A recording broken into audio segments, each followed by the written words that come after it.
नमस्ते. जय हिंद. आज 14 जानेवारी 2026. आपणा सर्वांना नववर्षाच्या अतिशय हार्दिक हार्दिक शुभेच्छा. आणि त्यासोबत आज असलेल्या मकर संक्रांतीच्या देखील आपल्याला अतिशय मनापासून शुभेच्छा. एक अशीच मकर संक्रांत होती जी साधारण काही 300 वर्षापूर्वी साजरी केली जात होती. आणि एकीकडे पुण्यामध्ये किंवा अख्ख्या महाराष्ट्रामध्ये सर्वजण तिळगुळ खात होते, एकमेकांना शुभेच्छा देत होते, ढोल नगारे वाजत होते. त्याच वेळेला पानिपतच्या मैदानावरती भारताचा इतिहास कोरणारी एक लढाई चालू झालेली होती. ती लढाई होती मराठे विरुद्ध अहमदशाह अब्दाली. म्हणजे आपल्याला अर्थात आला असेलच की हा व्हिडिओ किंवा माझे बोलणं कुठल्या पद्धतीने आणि कुठल्या दिशेने यापुढे असणार आहे. तर पानिपतच्या तिसऱ्या लढाईबद्दल बोलायच्या आधी मला थोडं पानिपतबद्दल आपल्या सर्वांना सांगू दे की पानिपत या ठिकाणी एकूण 3 लढाया झाल्या. हे हरियाणामधलं एक गाव आहे पानिपत. म्हणजे पांडवांनी जी 5 गावं दुर्योधनाकडे मागितली होती ना त्यावेळेला, की युद्ध टाळण्यासाठी जेव्हा श्रीकृष्ण एक शांतीदूत बनून कौरवांच्या दरबारात जातो आणि तो युद्ध टाळण्याची किंमत ही दुर्योधनाकडे 5 गावं मागतो. आणि त्यावेळेला दुर्योधन म्हणतो की सुईच्या टोकावर राहील इतकं राज्य देखील किंवा इतकी जमीन देखील मी पांडवांना देणार नाही. तर त्या 5 गावांमधलं एक जे गाव होतं त्या गावाचं नाव आहे पानिपत. तर असा हा उल्लेख सर्वात पहिल्यांदा पानिपताचा आपल्याला इतिहासामध्ये आढळतो. यावरून तुम्हाला त्याचं इतिहासामध्ये असलेलं महत्वाचं स्थान हे नक्की लक्षात येईल. आणि पानिपतवरती आतापर्यंत ज्या 3 लढाया झाल्या अतिशय महत्वाच्या, म्हणजे असं म्हणायला हरकत नाही की पानिपताच्या मैदानावरती जो विजय प्राप्त करतो त्याचा दबदबा किंवा त्याच्यामध्ये राष्ट्र निर्माण करायची शक्ती ही अख्ख्या हिंदुस्थानावरती राज्य निर्माण करायची शक्ती किंवा जे पोटेन्शियल म्हणायला लागतं ते त्या फौजेमध्ये असतं. तर इतक्या घणघोर आणि क्रूर लढाया या पानिपतच्या युद्धामध्ये झालेल्या आहेत. या 3ही लढाया, म्हणजे असं कुठलंही नाही म्हणता येणार की एखादी लढाई कमी महत्वाची होती किंवा जास्ती महत्वाची होती, कारण प्रत्येक लढाईने या भारताचे नकाशे जे आहेत ना ते बदललेले आहेत. त्याच्यामध्ये सगळ्यात पहिली लढाई जी झाली होती ती बाबर आणि सिकंदर लोधी. त्यावेळेला लोधी सल्तनत ही या दिल्लीमध्ये राज्य करत होती आणि बाबर हे आपल्या सर्वांना नाव परिचित आहे. आणि ते नाव का परिचित आहे हे देखील आपल्या सर्वांना माहिती. तर ज्यावेळेला बाबर सर्वात पहिल्यांदा भारतामध्ये आलेला होता त्यावेळेला त्याला लक्षात आलं की आपल्याला राज्य निर्माण करायचं आहे. आणि ह्याच्या आधी म्हणजे मुघलांच्या आधी जेवढे आक्रमक बाहेरनं आले भारतावरती त्यांनी कधी राज्य निर्माण करायचा प्रयत्न नाही केले. ते आले, लूट घेतली, लूट घेऊन ते परत गेले. पण बाबर हा एक असा माणूस होता जो भारतावरती आक्रमण करण्यापुरता नव्हता, तो राज्य निर्माण करण्यासाठी भारतात आलेला होता. तर त्यावेळेला ऑफकोर्स म्हणजे भारताचा जर एक तुम्ही नकाशा बघितला तर बहुतेकशी जी आक्रमणं आहेत ती पलीकडनं झालेली आहे, पश्चिमेकडून.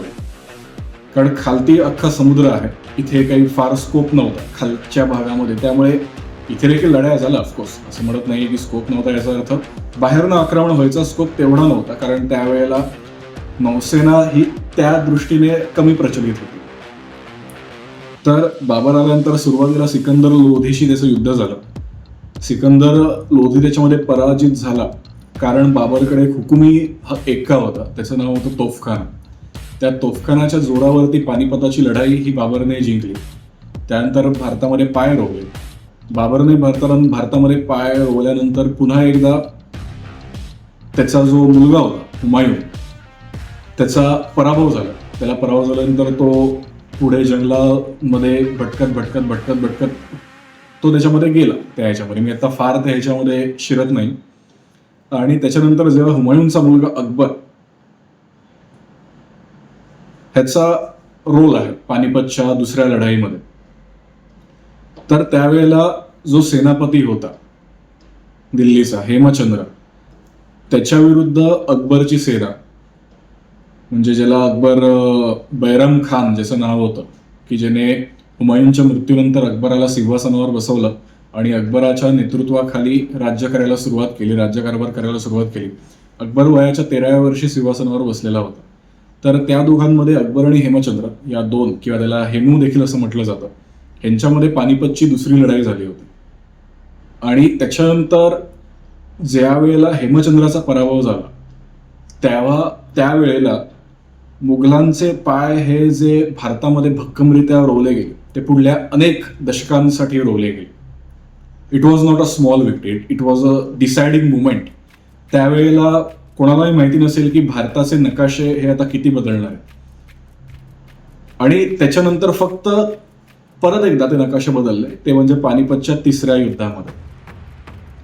अकबरानंतर त्याचा मुलगा शहाजहान हा गादीवर बसला, शहाजहान नंतर त्याचा मुलगा औरंगजेब हा गादीवर बसला.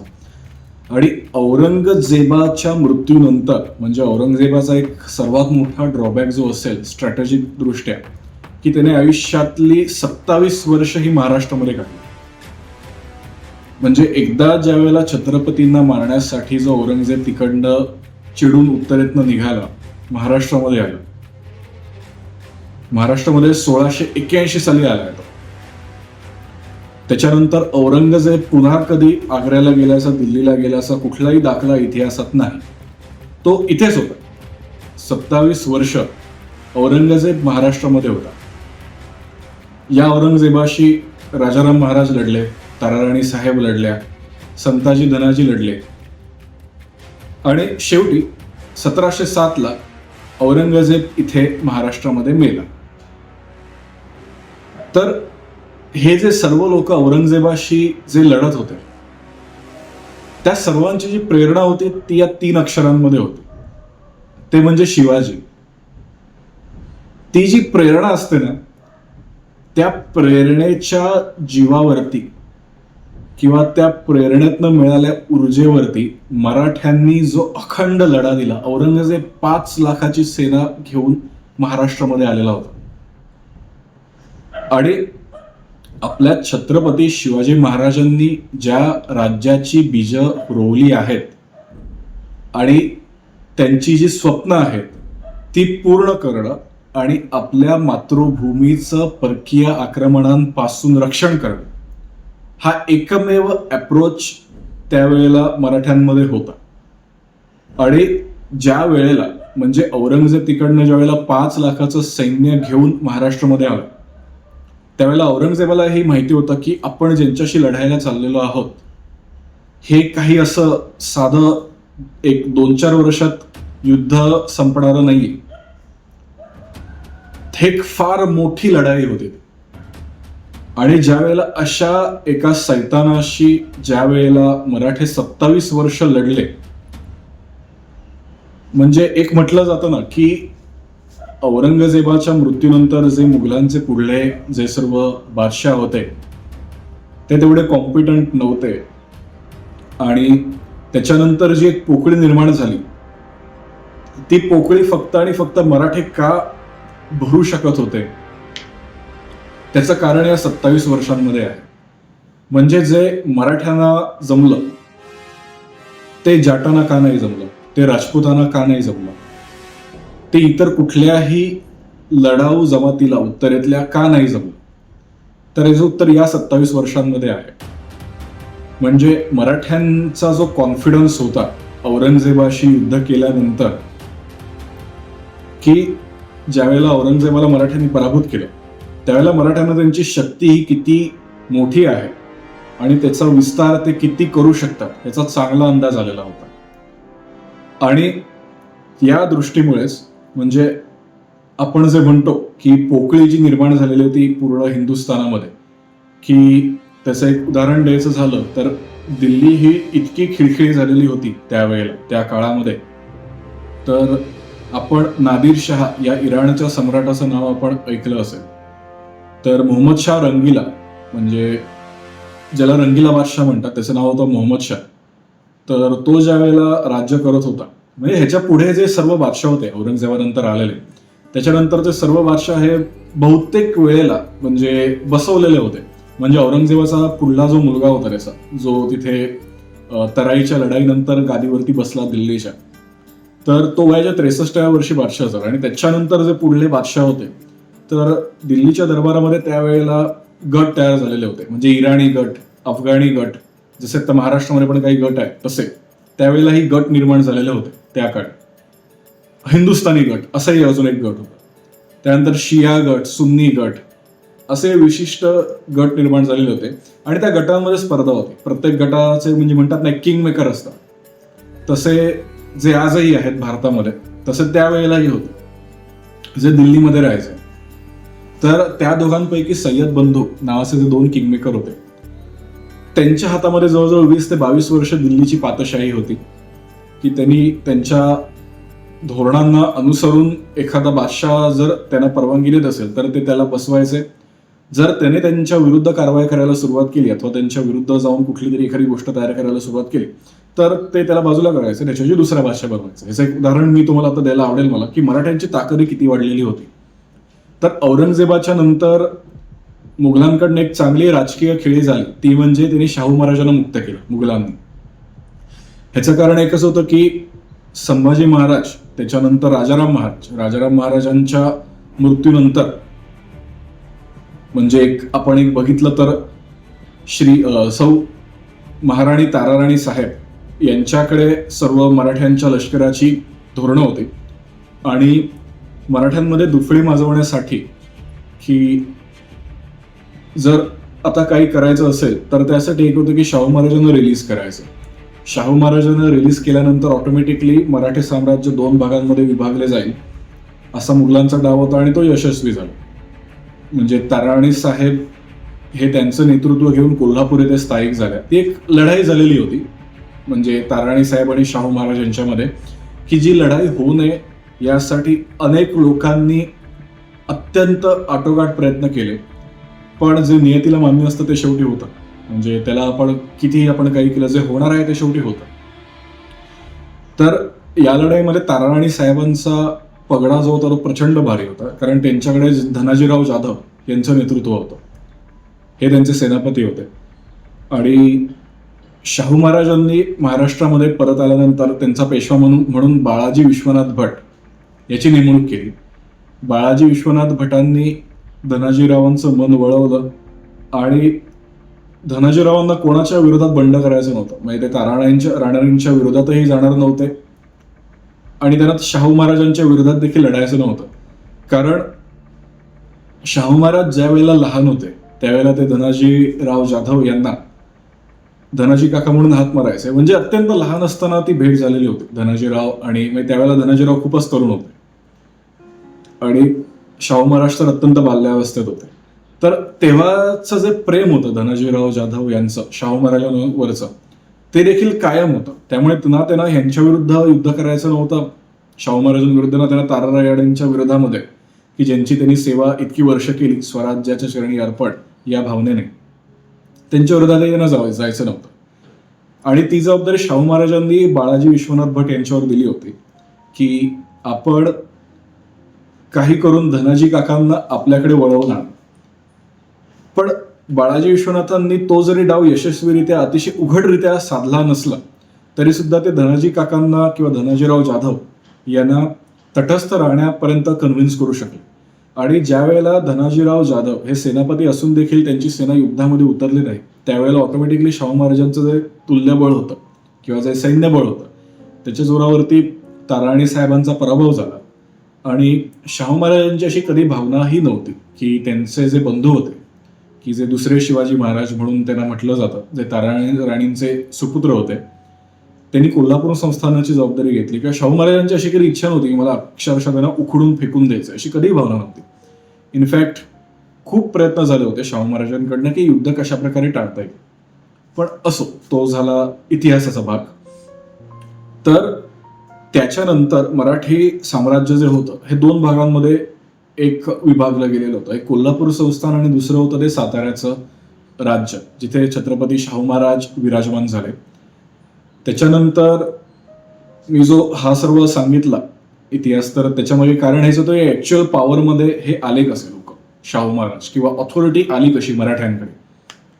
तर त्याच्यानंतर हे सर्व झाल्यानंतर मी मगाशी ज्यांचं उदाहरण दिलं सय्यद बंधूंचं, जे दिल्लीमध्ये किंग मेकर होते, तर मराठे म्हणजे जरी शाहू महाराज हे दिल्लीतनं परत महाराष्ट्रामध्ये आलेले असले तरी मराठ्यांची अनेक अशी माणसं होती जी अजूनही दिल्लीमध्ये अडकलेली होती आणि मराठ्यांना त्यांना कुठल्याही परिस्थितीमध्ये सोडवायचं होतं, कारण दिल्लीचं एकंदरीत परिस्थिती बघता त्यांना सोडवून आणणे अत्यंत गरजेचं होतं. तर त्यासाठी मराठ्यांनी सय्यद बंधूंची बोलणी चालू केली आणि त्यावेळेला सय्यद बंधूंनी ज्या बादशहाला तिथे बसवलेलं होतं त्यांनी त्याच्यामध्ये काय फारसा इंटरेस्ट घेतला नाही, की त्यांच्या ज्या वाटाघाटी वगैरे जे सर्व काही चालू होतं त्याच्यामध्ये काही फार एकदम ह्यूज त्याने इंटरेस्ट घेतला नाही, त्याच्याकडे दुर्लक्ष केलं. मग सय्यद बंधूंनी आणि बाळाजी विश्वनाथ भट जे शाहू महाराजांचे पेशवे होते त्यांनी एक प्लॅन बनवला, इथे महाराष्ट्रामध्ये एक तोतया निर्माण केलं आणि त्या तोतयाला औरंगजेबाचा पणतू असं त्यांनी म्हटलं त्यावेळेला. आणि औरंगजेबाचा पणतू याचा अर्थ दिल्लीच्या सिंहासनावर बसलेल्या बादशाला दिलेला डायरेक्टली एक चॅलेंज होता की अजून एक सक्सेसर औरंगजेबाच जिवंत आहे आणि तो इतके वर्ष मराठ्यांच्या कैदेमध्ये बसवलेलं किंवा त्याला मराठ्यांच्या कैदेमध्ये होता आणि आता त्याला मराठी सोडणार आणि त्याला दिल्लीत सन्मानाने पाठवणार आणि ते नुसते पाठवणार नाही तर मराठी फौज त्या बादशाला दिल्लीच्या घेऊन दिल्लीमध्ये येणार. ही बातमी ज्यावेळेला दिल्लीच्या बादशाला कळली त्यावेळेला तो चपापला. म्हणजे ते कम्प्लिटली काही खरं नव्हतं, ते खोटं होतं ऍक्च्युअल. म्हणजे परंतु एक स्ट्रॅटेजिक ते प्लॅनिंग होतं दिल्लीच्या बादशामध्ये एक कन्फ्युजन निर्माण करायला, इनसिक्युरिटी निर्माण करण्यासाठी सय्यद बंधू आणि पेशवांनी तयार केलेला तो एक प्लॅन होता. आणि त्या जो तिथे तोतया बसवलेला होता म्हणजे त्याला खत्ती दिला गेला, त्याला शाही थाटामध्ये सजवलं गेलं. रोज सकाळी आंघोळ केल्यानंतर त्याला महाराष्ट्रामध्ये त्याची मिरवणूक काढली जात होती औरंगजेबाचा पणतू म्हणून आणि लोक त्याला अतिशय कुर्निसात वगैरे करून फार एकदम आदरात इथे त्यांचं चालू होतं तिथे. याचं कारण एक होतं की दिल्लीवरनं जे हेर येतील माहिती काढायला, की असं काही नाही की असं लगेच आपण कळवलं आणि विश्वास ठेवला अशा काही होत नाहीत गोष्टी लगेच. पण मग हेरानेही तिकडे दिल्लीला कळवलं की हा बाबा इथे काहीतरी एक यांचं कसं चाललेलं आहे, एक माणूस आहे जो इथे पणतू म्हणून त्यांनी बसवलेला आहे आता, जो औरंगजेबाचा आहे आणि जो बादशाह म्हणून स्वतःला घोषित करतोय आणि हे मराठे खरंच तिकडे दिल्लीला घेऊन यायच्या तयारीमध्ये आहे.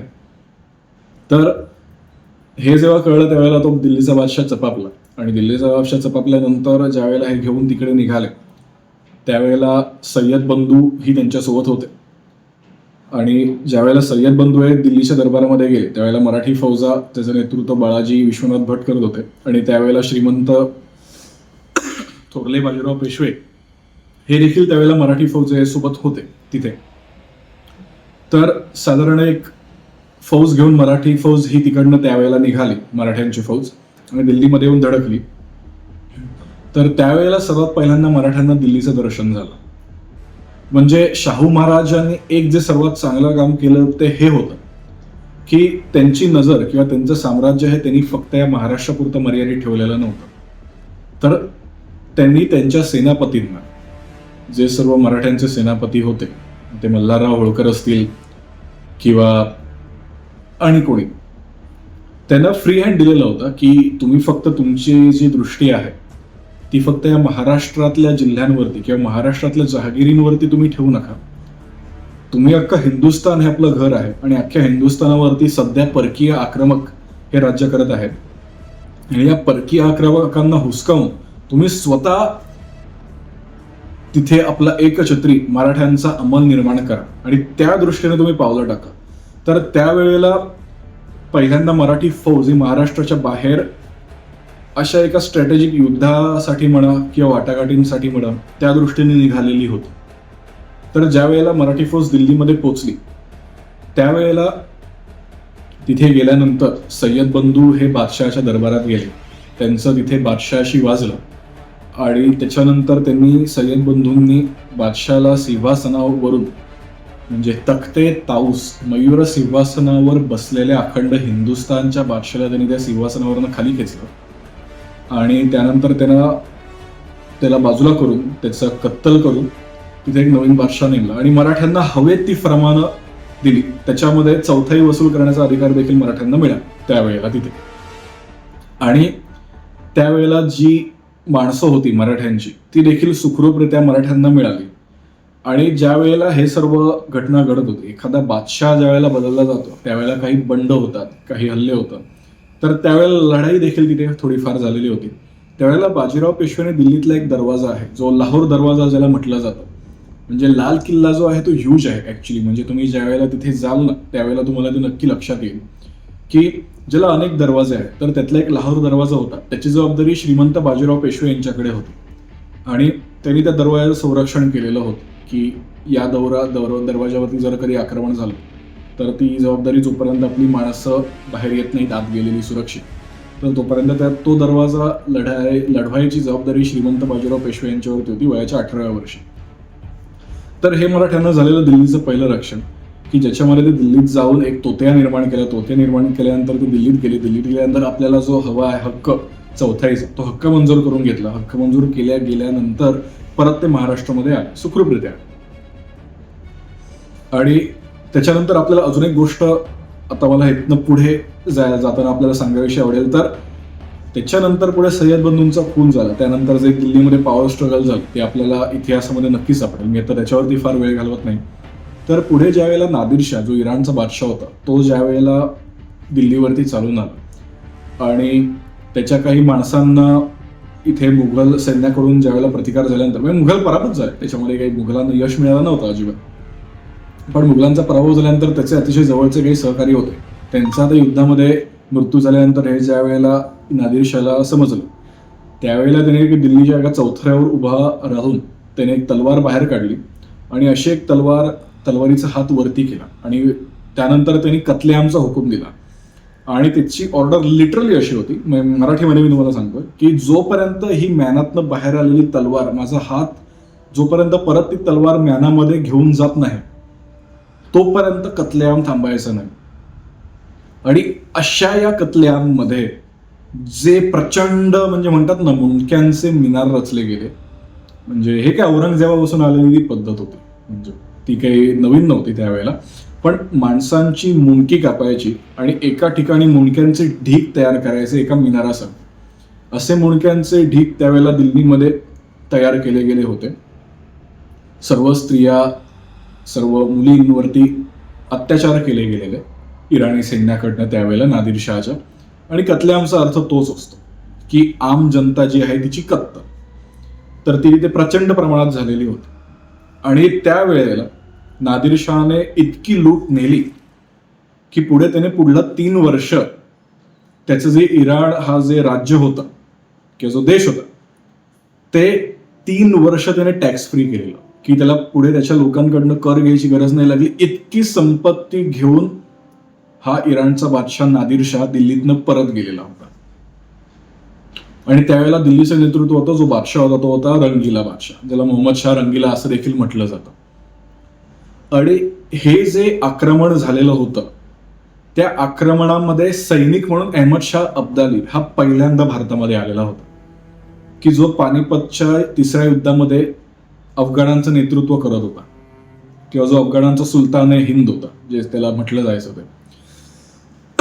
तर असं ते अब्दालीचं पहिल्यांदा येणं आहे भारतामध्ये.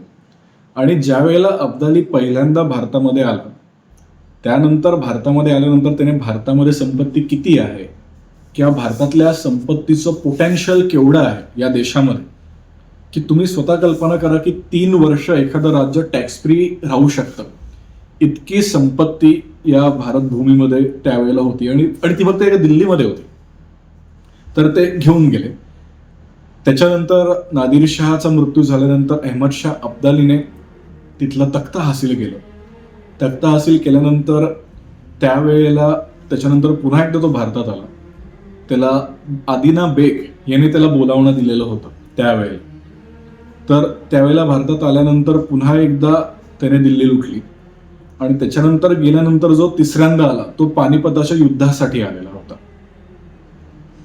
तर पानिपतचं युद्ध 1761 साली झालं होतं आणि त्याच्या आधी 1758 साली याच अब्दालीच्या पिछाडीवरती राघोबा दादा हा अटकपर्यंत जाऊन आला. म्हणजे पाकिस्तान आणि अफगाणिस्तान या दोघांच्या बॉर्डरवरती जे गाव आहे ते म्हणजे अटक आहे. आणि त्या अटकचा किल्ला होता. इतक्या लांब आपलं मराठ्यांचं साम्राज्य त्यावेळेला तिथे पोचलेलं होतं.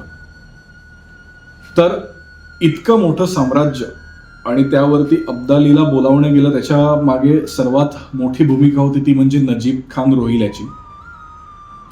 नजीब खान रोहिला हा रोहिलखंडामध्ये होता. आणि ज्यावेळेला मराठ्यांना लक्षात आलं की नजीबचा उद्देश काय आहे, त्यावेळेला नजीबला संपवण्यासाठी मराठ्यांनी फौज पाठवली होती. पण दुर्दैवाने काही कारणांमुळे नजीब हा मराठ्यांच्या हातातून निसटला आणि नजीब खान रोहिला याला वजीर बनायचं होतं दिल्लीच्या ह्याच्यामध्ये. ते मराठ्यांनी नाकारलं. त्याचा राग म्हणून नजीब खानाने दिल्लीच्या बादशहाचा खून केला. आणि त्याच्यानंतर खून केल्यानंतर, किंवा ह्याच्यामध्ये काही कदाचित चुकलो असेल मी, कारण कन्फ्युजन थोडं होतं ज्यावेळेला एवढ्या सर्व नावं, एवढा मोठा इतिहास इतक्या सुरुवातीपासून एवढ्या कमी वेळामध्ये आपल्याला सांगायचा असतो, त्यावेळेला कधी कधी कन्फ्युजन होतं. त्यामुळे तर मेन मुद्दा हा आहे की नजीबने अब्दालीला बोलावणं पाठवलं, दिल्लीच्या बादशाहाला कन्व्हिन्स करून की आपण जर आता आला नाही तर इथे इस्लामचा जे राज्य रोवण्याचं जे इथे आपलं एक धोरण आहे की दारुल इस्लाम आणि दारुल हरब, म्हणजे ज्या राष्ट्रांमध्ये इस्लाम हा प्रमुख धर्म असतो किंवा इस्लामी लोक मेजॉरिटी असतात त्याला म्हणतात दारुल इस्लाम. आणि जी राष्ट्र इस्लाम नाही, ज्या राष्ट्रामध्ये प्रमुख धर्म, अशा राष्ट्रांना दारुल हरब म्हणतात. तर नजीबने एक त्या प्रकारच्या आशयाने आणि अब्दालीला पत्र लिहिलेलं होतं की तुम्ही इकडे या, आम्हाला लिबरेट करा ह्याच्यातनं, आणि मराठ्यांचा जो अंमल आहे तो तुम्ही संपवून टाका. आणि अब्दाली संधी बघतच होता, कारण त्याच्या दृष्टीमध्ये आलेलं होतं की भारतामध्ये किती संपत्ती आहे किंवा भारतामध्ये केवढं पोटेन्शियल आहे या भारत भूमीमध्ये. त्यामुळे अब्दाली लगेच ते पत्र मिळाल्यानंतर तिकडनं निघाला. आणि तिकडनं निघाल्यानंतर अटकचा किल्ला सर्वात पहिल्यांदा जो मराठ्यांच्या ताब्यात होता तो अब्दालीने जिंकला. अटकचा किल्ला ताब्यात आल्यानंतर तो पुढे आला, दिल्लीच्या दिशेने यायला निघाला. तर त्याच्या आधी दिल्ली आणि महाराष्ट्रामध्ये एक करार झालेला होता, म्हणजे शाहू महाराजांमध्ये, की दिल्ली ही महाराष्ट्राला त्याचा संरक्षक म्हणून नेमणं. म्हणजे ज्या दिल्लीने आजपर्यंत लाखोनी फौज पाठवली महाराष्ट्राचं पारिपत्य करण्यासाठी किंवा महाराष्ट्राला संपवण्यासाठी, आज तीच दिल्ली इतकी खिळखिळीत झालेली होती की त्यांनी महाराष्ट्रामध्ये असलेल्या मराठ्यांची मदत मागितली. आणि हे दिल्लीच्या सुलतानाला देखील कळलं होतं की दिल्लीचं संरक्षण, हे राजधानीचं जे संरक्षण आहे आपल्या, हे फक्त आणि फक्त मराठेच करू शकतात, बाकी कोणाच्यातही हिंमत नाही ते संरक्षण करायची. तर त्यावेळेला एक करार झालेला होता की चौथाई सरदेशमुखीच्या बदल्यामध्ये दिल्लीने महाराष्ट्राला दिल्लीचे संरक्षक म्हणून नेमलेलं होतं. आणि अर्थातच ज्यावेळेला अहमदशाह अब्दाली दिल्लीवरती चालून आला त्यावेळेला मराठे हे त्याच्या पारिपत्य करण्यासाठी निघाले आणि ती जबाबदारी सदाशिवराव भाऊ पेशवे यांच्यावरती होती. सदाशिवराव भाऊ पेशवे हे त्यावेळेला तिथे एक म्हणतात की ते एक रेव्हेन्यूचे माणूस होते. रेव्हेन्यू डिपार्टमेंट जे होतं मराठ्यांचं ते डिपार्टमेंट बघत होते. पण ते ऑलरेडी त्यांनी उदगीरच्या लढाईमध्ये, जिथे निजामाला संपूर्णतः संपवलं गेलेलं होतं, उखडून टाकलेलं होतं, त्या लढाईमध्ये त्यांनी त्यांचं कौशल्य दाखवलेलं होतं. आणि त्याच्यानंतर सदाशिवराव भाऊ हे मराठ्यांचं नेतृत्व करत ते दिल्लीच्या दिशेने रवाना झाले. इथे आपण बहुतेक वेळेला असं म्हणतो की ही फौज रवाना झाली, ती फौज तिकडनं इकडे आली, हे इकडे चालले, म्हणजे एखादी फौज इकडनं तिकडे गेली. हे बोलणं खूप सोपं असतं. पण ज्यावेळेला एखादी फौज एखाद्या ठिकाणावरून निघते आणि त्याची संख्या जर त्यावेळेला म्हणजे आपण बघितली तर फौजेची ऍक्च्युअल संख्या होती 40,000 आणि सर्व बाजार उणगे, त्यांचे कुटुंब परिवार प्रत्येक ह्याचा, तर ते एक होतं साधारण अशी म्हणून 1,00,000 लोकही महाराष्ट्रातनं निघाली होती. मग 1,00,000 लोक त्यांचं सामान देखील असतं. मग त्या सामानासाठी उंट असतात, त्या सामानासाठी बैल असतात, जे महाराष्ट्रामध्ये प्रमुखतः बैल होते त्यांच्यावरती लादून, आणि घोडदळ, हे सर्व घेऊन सदाशिवराव भाऊ ही फौज घेऊन तिकडे निघाला. आणि आपल्याला अजून एक गोष्ट सांगायची की तोफा देखील होता त्यावेळेला मराठ्यांकडे. आणि तोफा ज्या असतात त्यांचं वजन किती असतं हे आपल्याला काही वेगळं अजून सांगायची गरज नाही मला, ते खूप जबरदस्त असतं.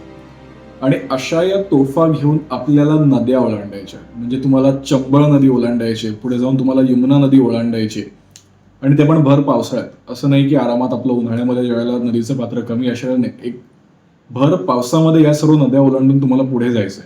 मग ते बैल कसे नेत असतील लोक, ती घोडी, ते हत्ती, सर्व सामान, राशन, या सर्व गोष्टी त्या इतक्या जोरात वाहणाऱ्या नद्यांमधून तुम्ही पलीकडे कसं नेऊ शकता. मग त्यासाठी नद्यांमध्ये पूल बांधायचे, त्याचे स्ट्रॅटेजीज, ते एक विशिष्ट लोक जे नदीला उतार कुठे आहे त्या ठिकाणी ती ठिकाणं शोधून त्याच्यातनं ते पलीकडे जाऊन ते लोक वाटा दाखवतात. ह्या अशा पद्धतीने एखादी फौज जाते उत्तरेमध्ये, म्हणजे त्यावेळेला जायची. म्हणजे ते एक बोलणं आपल्याला खूप सोपं असतं की फौज निघाली, फौज पोचली आणि फौज लढली आणि पराभव झाला, असं नसतं. त्याच्यामागे ही सर्व एक अडचण असते जी युद्धापेक्षा प्रचंड कठीण असते ऍक्च्युअल. की विचार करा, एक तुमच्याकडे 2000 बैल आहेत, त्या 2000 बैलांना नदी पार करून न्यायचंय, ही सोपी गोष्ट नाही. एखाद्या गोष्टी एकदम तुम्ही जर बघितलं एका दृष्टीने तर असं सर्व करत मराठे पुढे पुढे निघाले. आणि मराठी निघाल्यानंतर पुढे जे उत्तरेतले सरदार होते, मग जे मल्हारराव होळकर असतील, जे शिंदे असतील, तर त्या सर्व लोकांनी मराठ्यांना त्यांचं एकीकरण झालं एका ठिकाणी. गोविंदपंत बुंदेले हे देखील नाव मला आनंदाने घ्यायला आवडेल की ज्यांनी प्रचंड कष्ट केलेले होते त्या युद्धामध्ये. आणि त्यांचं वय त्यावेळेला जवळजवळ 75 वर्ष इतकं होतं आणि तरी सुद्धा ते युद्धामध्ये होते त्यावेळेला. आणि एक प्रसंग असा आहे की ज्यावेळेला नजीबच्या सैन्याने त्यांच्यावरती अयोध्येच्या आसपासच्या एरियामध्ये असताना हल्ला केला, त्यावेळेला ते घोड्यावरनं 3 वेळा पडले होते.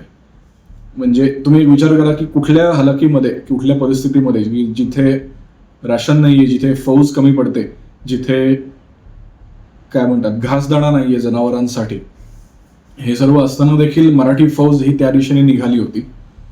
आणि ते पोचल्यानंतर तिथले प्रॉब्लेम्स काही वेगळेच होते. उत्तरेतलं राजकारण हे महाराष्ट्रातल्या राजकारणापेक्षा त्यावेळेला भरपूर गुंतागुंतीचं आणि वेगळं होतं. म्हणजे उत्तरेतले जे हिंदू राजे होते, अदर दॅन मराठ्यांच्या सरदारांशिवाय जे राजे होते, तिथले काही जण ह्यांना येऊन मिळाले, मराठ्यांना येऊन मिळाले, काही जण अब्दालीला जाऊन मिळाले, काही जण जे होते ज्यांनी पहिल्यांदा मराठ्यांना पाठिंबा दिला, त्यानंतर तिकडनं जास्त कमिटमेंट मोठी मिळाली अब्दालीकडनं, त्यावेळेला त्यांनी अचानक आपलं पारडं बदललं. तर त्याच्यामध्ये एक होता तो म्हणजे नवाब शुजा उद्दौला, जो अयोध्येचा होता आणि ज्याच्याकडे असणारी फौज ही एक निर्णायक ठरणार होती की त्याचं पारडं, कारण त्याच्याकडे बंदुका देखील होत्या, अत्याधुनिक बंदुका. तर मी आता ऍक्च्युअल तुम्हाला एक्झॅक्टली काय झालं, कसं झालं हे माझ्याहून जास्त निनाद बेडेकर यांनी त्यांच्या व्याख्यानामध्ये सांगितलेलं आहे. नक्कीच एक आज पानिपत, आज 14 जानेवारी 1761 काय झालेलं होतं किंवा कसं झालं हे मला फक्त एक फार अतिशय थोड्या वेळा तुम्हाला सांगायला आवडेल. मी काही फार वेळ आपला नक्कीच घेणार नाही आणि मी काही फार मोठ्या एवढा अभ्यासक, तत्वज्ञ किंवा फार मोठा इतिहासकार वगैरेही काही नाही. जे वाचलंय मी एवढ्या वर्षामध्ये ते मला शॉर्ट फॉर्म मध्ये आपल्याला सांगायला आवडलं की मेन म्हणजे याचा उद्देश होता की पानिपतावरती ऍक्च्युअल लढाई कशी झाली हे सर्वांनी सांगितलेलं आहे, पण त्याचं एक थोडंसं बॅकग्राऊंड असतं, ते मला आपल्याला सांगायला आवडलं असतं, म्हणून मी आज हा व्हिडिओ आपल्यासमोर आता तयार केला आज.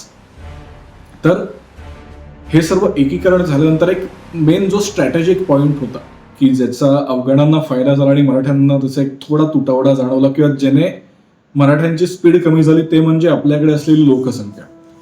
तर अहमद शाह अब्दाली हा फक्त आणि फक्त एक त्यांची जी लढाऊ जमात होती अफगाण्यांची, ती अफगाणी पठाणांची, ती घेऊन आलेलं होतं आणि मराठ्यांसोबत त्यांचं कुटुंब होतं.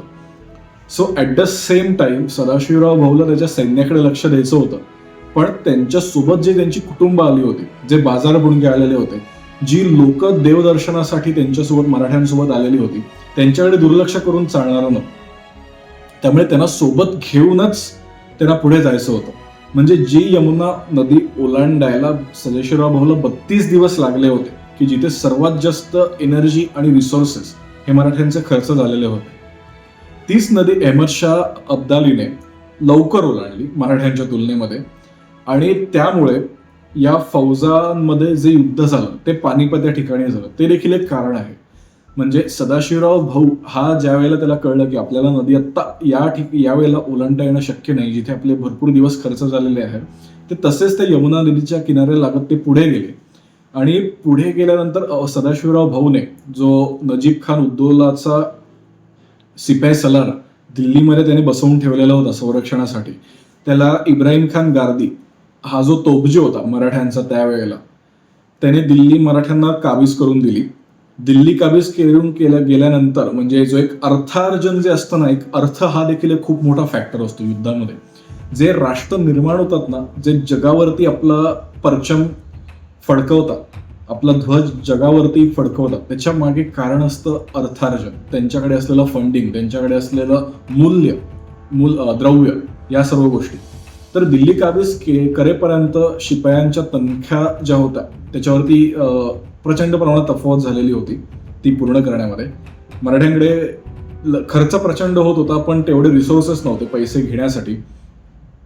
आणि जे तिथले आपले मित्र होते उत्तरेतले, जे इतर होते मराठ्यांशिवाय, मराठी सरदारांशिवाय, त्याने देखील तितकी जेवढी म्हणावी तेवढी मदत आपल्याला ते करू शकत नव्हते. ज्याची कारण काही असतील, मी आता त्याच्यामध्ये शिरत नाही, पण साधारण एक तुटवडा प्रचंड प्रमाणात होता द्रव्याचा. मग ते दिल्ली काबीज केल्यानंतर सुद्धा ती काही फार मोठी आपली भर तिथे आपण करू शकलो नाही द्रव्याची. त्यामुळे लक्षात आलं की आपण जरी दिल्ली काबीज झाली, म्हणजे दिल्लीला म्हणतात ना, त्याचा संबंध आहे दिलाशी की हृदय. जो दिल्लीमध्ये राज्य निर्माण करतो तो अख्ख्या हिंदुस्थानावरती राज्य निर्माण करतो. सो स्ट्रॅटेजिकली आपण म्हणतात ना, एक भरपूर मोठा आणि भरपूर महत्वाचा भूप्रदेश आपल्या कब्जामध्ये आपण ठेवलेला होता, तो म्हणजे दिल्ली. आणि दिल्लीमध्ये गेल्यानंतर देखील अर्थार्जनाचा प्रश्न सोडवायचा आहे. मग त्यावेळेला सदाशिव भाऊला ही खबर लागली की हेर खात्यांकडनं की अहमद शाह अब्दाली याचं जे सर्व एक भांडार आहे किंवा जे द्रव्य आहे ते त्यांनी कुंजपुरा या ठिकाणी ठेवलेलं आहे. मग जर म्हणजे म्हणतात ना, एक बॅकअप किंवा जे एक स्टोरेज असतं की आता इथे पुढे जर युद्ध छेडलं या आसपासच्या भागामध्ये, तर रसद जी असते तर ती कुठनं मिळायची, तर ती कुंजपुऱ्यामधनं त्याला मिळवता यावी, यासाठी त्याने बहुतेक खूप प्रमाणामध्ये घासदाणा तिथे आपण करून ठेवलेलं होतं अहमद शाह अब्दाली याने कुंजपुरा येथे. आणि कुंजपुरा येथे त्याचं जे घासदाणा त्याने तयार करून ठेवलेलं होतं, हे ज्या वेळेला सदाशिवराव भाऊला समजलं त्यावेळेला त्याने लगेच आपली फौज पुढे नेली. कुंजपुरामध्ये गेल्यानंतर, म्हणजे आज मी प्रत्यक्ष त्या ठिकाणी जाऊन आलेलो आहे, तिथे साधारण फक्त 20 फूट भिंत उरलेली आहे त्या किल्ल्याची.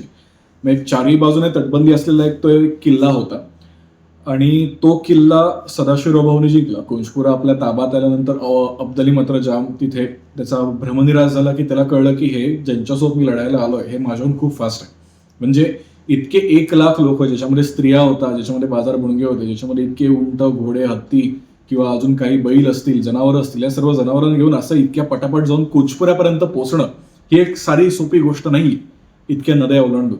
तर ती त्यावेळेला मराठ्यांनी पूर्ण केलेली होती. आणि त्याचा राग घेऊन अब्दाली पटापट त्या दिशेने निघाला की आता जर मी इथे अजून वेळ घालवला इथली भूमी तोडवण्यामध्ये, पायी तुडवण्यामध्ये, तर आपल्याला आपलं जे अफगाणिस्तान आहे ते देखील आपल्या हातातून निघून जाईल. त्यामुळे अब्दाली तिकडनं निघाला. आणि कुंजपुरा इथे ज्यावेळेला सदाशिवराव भाऊला खबर लागली की अब्दालीने नदी ओलांडलेली आहे आणि तो आपल्या दिशेने येतोय, त्यावेळेला सदाशिवराव भाऊ तिकडनं त्यावेळेला त्याचं पारिपत्य करण्यासाठी निघाला. आणि या दोन्ही फौजा एकमेकांसमोर या पानिपत या ठिकाणी आलेल्या होत्या. पानिपतच्या किल्ल्यामध्ये मराठ्यांनी जो उंचावरती जे ठिकाण होतं तिथे मराठ्यांची फौज होती. आणि एक थोडं सपाट मैदान, सपाटच होतं पानिपतचं, पण ते जे एक गाव होतं त्या गावामध्ये जो उंचवट्याचा भाग होता की जिथे रिसोर्सेस चांगले होते, तिथे मराठ्यांनी आपल्या तोफा रोवल्या होत्या. आणि खालच्या भागामध्ये अहमद शाह अब्दालीने त्याची छावणी टाकलेली होती. आणि हे साधारण मराठे पानिपतामध्ये 8 डिसेंबरला पोहोचले. पूर्ण थंडीचा काळ होता. म्हणजे मी हरियाणामध्ये ज्या वेळेला हे ऍक्च्युअल युद्ध ज्या दिवशी झालं त्या काळामध्ये मी तिथे व्यवसायाच्या कारणाने गेलेलो होतो. आणि इतिहासाचा अभ्यासक नाही म्हणणार मी, पण आवड असल्यामुळे ही सर्व ठिकाणं मी बघत होतो. तर एक काला आंब म्हणून ठिकाण होतं की जिथे ऍक्च्युअल लढाई झालेली होती. म्हणजे ते काला आंब त्या ठिकाणाला का म्हणतात, तर की तिथे त्या झाडाला कधीच म्हणजे म्हणतात ना, तिथे ते झाड कधी पिकलं नाही, त्याला कधी आंबे लागले नाही. ते काळा रंगाचं होतं आणि तिथे त्याला पानही काळी यायची. म्हणजे काळी इन द सेन्स ते पूर्ण झाड, त्याचं खोड, त्याच्या फांद्या सर्व काळ्या होत्या. आणि त्याच्यामध्ये सर्व गोष्टी म्हणजे एक नकारात्मक दृष्टीने त्या झाडाकडे बघितलं जायचं. आणि त्या झाडाच्या आसपासच मराठ्यांचा तळ बसलेला होता. म्हणजे फार नंतर कळलं त्यावेळेला. आणि सदाशिवराव भाऊ हे कधी अशा गोष्टींवरती विश्वास ठेवून चालणारे नव्हते. म्हणजे इतर लोक, म्हणजे दिल्ली ताब्यात आल्यानंतर किंवा कुंजपुरा ताब्यात आल्यानंतर देखील जे लोक कुरुक्षेत्र आपण जाऊया, जिथे पांडव कौरवांचं युद्ध झालं, तिथे आपण दर्शन घेऊया, किंवा इतर सर्व गोष्टी, दिल्ली ताब्यात आल्यानंतर इथे देवदर्शनाला जाऊया, तिथे जाऊया, या सर्व गोष्टींना सदाशिवराव भाऊचा प्रचंड विरोध होता. त्यांचा मुद्दा एकच होता की आपण आलो आहोत कशासाठी. आपण युद्धासाठी आलोय, आपण युद्धावरती फोकस राहूया. पण सोबत इतकी जी लोकसंख्या होती त्यांच्या आग्रहास्तव त्यांना तिथे सूट द्यावी लागली. तर तो सर्व भाग बाजूला राहू दे. तर या कालामच्या ठिकाणी सदाशिवराव भाऊंनी आपली छावणी ठेवलेली होती. तिथे तोफखाना म्हणजे तोफखाना देखील तिथे सजवलेला होता इब्राहिम खान गार्दी याने. आणि तो तोफखाना सजवल्यानंतर त्या तोफा या अब्दालीच्या सैन्यावरती रात्री आग ओकत असायच्या आणि तिकडनं अब्दाली प्रतिकार करत असायचा. तर साधारण 8 डिसेंबर ते पुढे साधारण 36 दिवस हे सुरू होतं. एकीकडे एकमेकांचे वकील हे एकमेकांकडे जात होते, जिथे तहाच्या बोलण्या चालू होत्या, जिथे अब्दालीने खूप ऑफर्स दिलेल्या होत्या की इथपासून एवढं माझं, ह्याच्या पलीकडे तुम्ही जा, या नदीपासून इथला प्रदेश माझा, हा तुझा. बट जी कमांड नानासाहेबांकडून सदाशिवराव भाऊंना मिळालेली होती त्यावेळेला की आपण काही झालं तरी अजिबात एक तुकडा देखील जमिनीचा अब्दालीला द्यायचा नाही आणि त्याचा संपूर्ण बिमोड करूनच तुम्ही परत यायचं. तर तो त्या अटीवरती ठाम राहिला. तर त्यावेळेला अब्दालीलाही कळलं की आता हे युद्ध अटळ आहे आणि मराठे तर त्या उद्देशाने आलेले होते की एका परकीय आक्रमकाला आपण आपल्या देशामध्ये अजिबात थांबू द्यायचं नाही.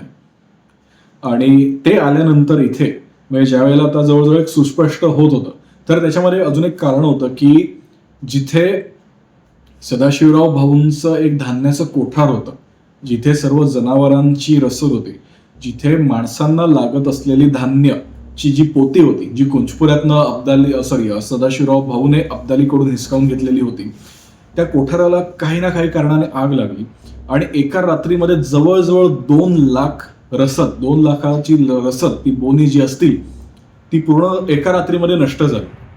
आणि त्यावेळेला अब्दालीलाही कळलं की आता युद्ध अटल आहे, कारण आता हे फार काळ इथे टिकू शकणार नाहीत स्ट्रॅटेजिकली.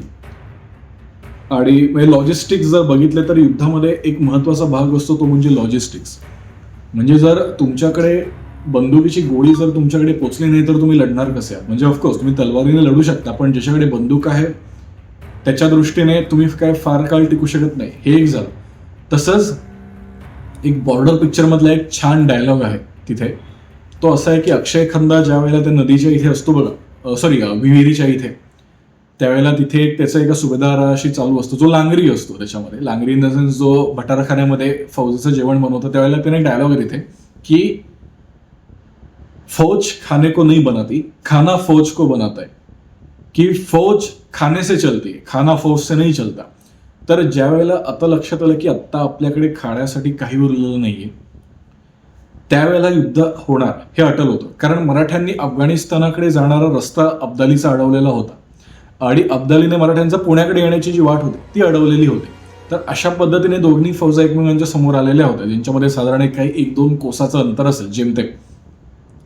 आणि ते अंतर जे होतं तिथे एरवी म्हणजे रोज रात्री काही माणसं ह्यांची अचानक रात्री छापा मारायची, काही त्यांची इकडनं येऊन मराठ्यांवरती छापा मारायची, एकमेकांची जनावरं पळवायची, ह्या सर्व गोष्टी आहेत त्या खूप म्हणजे लाजमी आहेत, त्या होतातच कुठेही गेलात तरी. तर हे सर्व चालू असताना देखील मला एक गोष्ट अत्यंत आवडीने सांगायला आवडते की मराठ्यांच्या फौजेकडनं पानिपतातले जे लोकल्स होते, जे तिथे सामान्यरित्या राहत होते इतके वर्ष, त्यांच्या केसाला देखील धक्का मराठ्यांनी लावला नाही.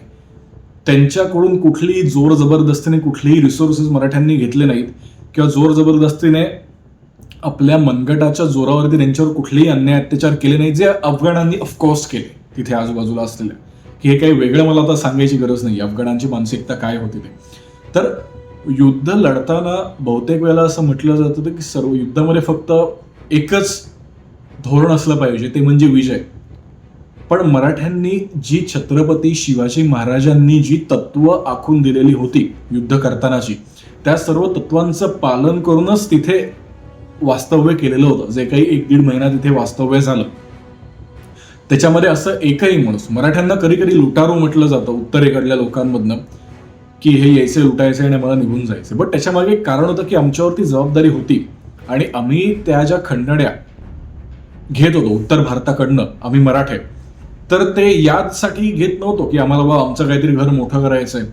ते संपूर्ण हिंदुस्थानाची ज्या वेळेला जबाबदारी एखाद्या फौजेवरती येते आणि ती एकाच फौजेवरती येते, तर त्यावेळेला तो फौजेचा खर्च देखील असतो. शिपायांना तनखा द्यायची असते, त्यांच्यासोबत जी फौज चालते त्या जनावरांचं संरक्षण करायचं असतं, त्याच्यावरती पैसा खर्च होतो.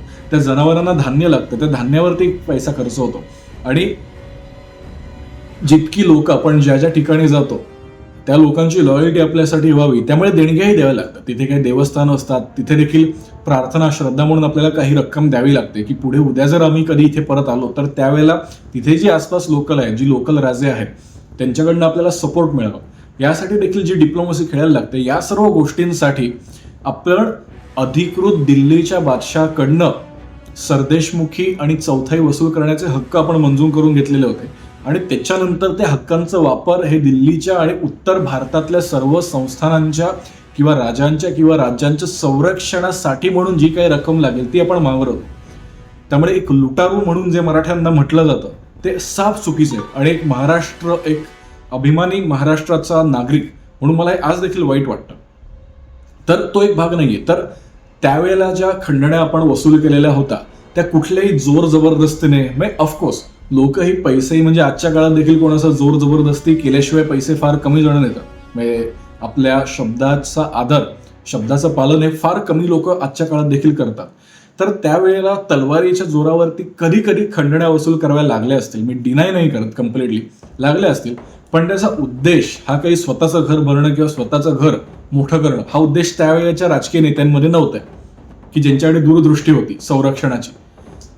तर या सर्व दृष्टींनी ज्या वेळेला सदाशिवराव भाऊंना, म्हणजे एक जे अजून एक ड्रॉबॅक होता की सूरजमल जट यांनी एक जी मागणी ठेवलेली होती सदाशिवराव भाऊ यांच्याकडे, की दिल्ली आता ताब्यात आली, दिल्लीचा वजीर किंवा दिल्लीचं राज्य हे आता तुम्ही आम्हा जाटांना सोपवून द्या त्यावेळेला.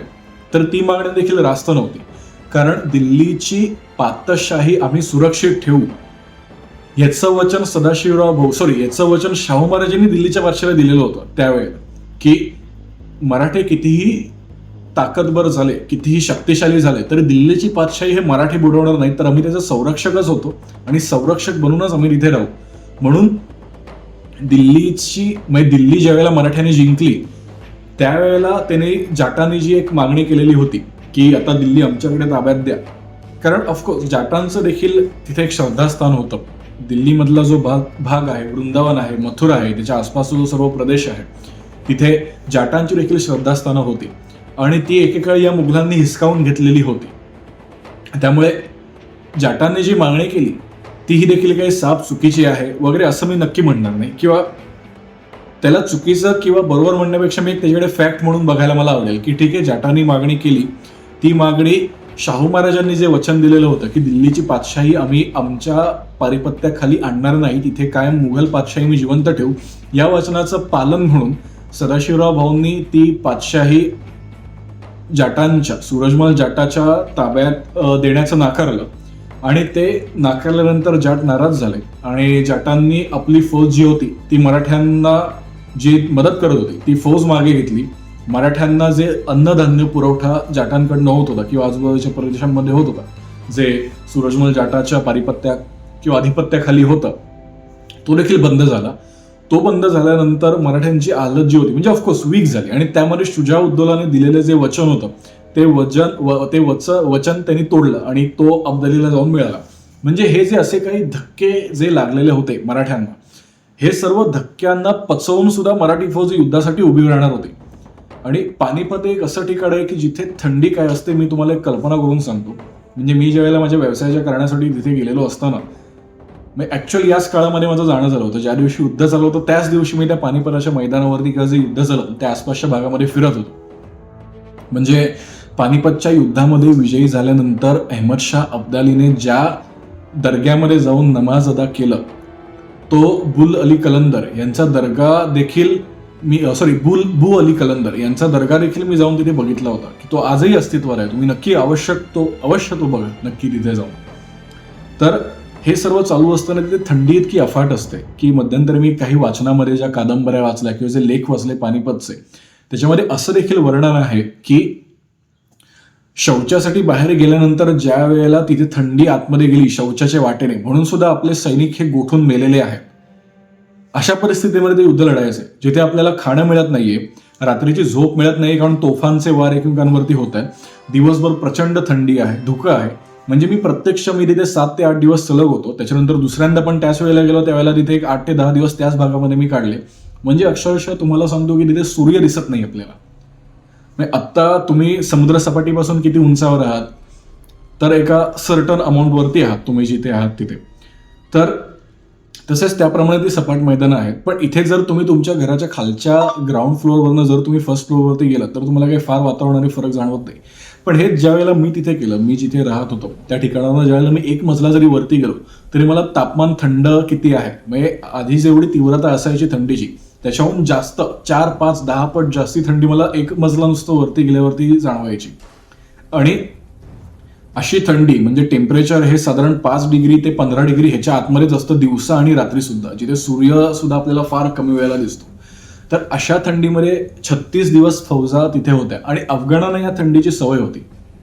मराठ्यांना उत्तरेतल्या इतक्या अफाट थंडीच्या आणि इतक्या पीक पिरियडमध्ये एकाच ठिकाणी राहून तिथे आपल्या इतके तास घालवायचे, इतक्या थंडीची सवय त्यावेळेला मराठ्यांना त्यावेळेला तिथे नव्हती. त्यामुळे त्याचा एक म्हणतात ना, तो एक परिणाम होता की निसर्ग म्हणजे एक वेळ तुम्ही तुमच्या विरोधात असलेल्या शत्रूशी लढाल, पण निसर्ग हा एक जो शत्रू आहे त्याच्याशी लढणं प्रचंड कठीण असतं. आणि अन्नधान्याचा तुटवडा, त्यानंतर तिथे असलेला पाण्याचा तुटवडा, कारण ऑफकोर्स 1 लाख लोक, परत पानिपतातले लोकल लोक, त्यात परत अब्दालीचे लोक, हे सर्व काही तिथे असलेल्या आजूबाजूच्या तळ्यांवरती किंवा विहिरींवरती एवढे लोक, 4-5 लाख लोकांचा जो समूह तिथे पूर्णपणे तिथले लोकल्स वगैरे धरून जो तिथे राहत होते, त्याच्यावरनं किती दिवस पोचणार ना एवढं एखादे नैसर्गिक रिसोर्सेस जरी किती दिवस पुरणार त्या सर्व फौजांना. तर तो देखील एक ड्रॉबॅक होता जो मराठ्यांना तिथे जाणवला की आपल्याला प्यायला पाणी नाहीये, आपल्याकडे अन्नधान्य नाहीये, आपल्याकडची जी घासदाण आहे जनावरांचा तो तिथे संपत आलेला आहे, जनावरं मरून पडत आहेत. म्हणजे आपल्यापेक्षा जास्त जनावरं ही अब्दालीची त्यावेळेला गेलेली होती. याचं कारण की तिकडे साथ पसरलेली होती रोगांची, आणि रोगांची साथ पसरल्यानंतर त्याची दुर्गंधी जी होती, तर त्यावेळेला हवा जी होती ती अब्दालीकडनं मराठ्यांकडे येत होती. म्हणजे खालनं उत्तरेकडनं म्हणतात ना, एक अशी वर्ण अब्दालीचा जिथे त्याचा होता टेंट किंवा छावणी, तिकडनं ती हवा सदाशिवराव भाऊचं जिथे छावणी होती तिकडे येत होती. आणि त्यावेळेला शेवटी सदाशिवराव भाऊने एक पत्र पाठवलेलं होतं अब्दालीला की तुमच्याकडून जी दुर्गंधी येते त्या दुर्गंधीचं काहीतरी आता तुम्ही त्याच्यावरती उपाय करा, त्या जनावरांना जाळा किंवा काहीतरी करा, पण ह्याच्यावरती आता उपाय करणं अत्यंत गरजेचं आहे. म्हणजे अशी परिस्थिती होती. त्यानंतर रोज 5 लाख माणसं त्या आसपासच्या एरियामध्ये शौचास जात होती. तर विचार करा दुर्गंधी त्या एरियामध्ये किती असेल. युद्ध म्हणजे फक्त एक वीररस आपल्या सर्वांना दिसतो, तर त्याच्या मागच्या ह्या सर्व साईड्स आहेत ज्या आपल्याला बघणं अत्यंत गरजेचं आहे.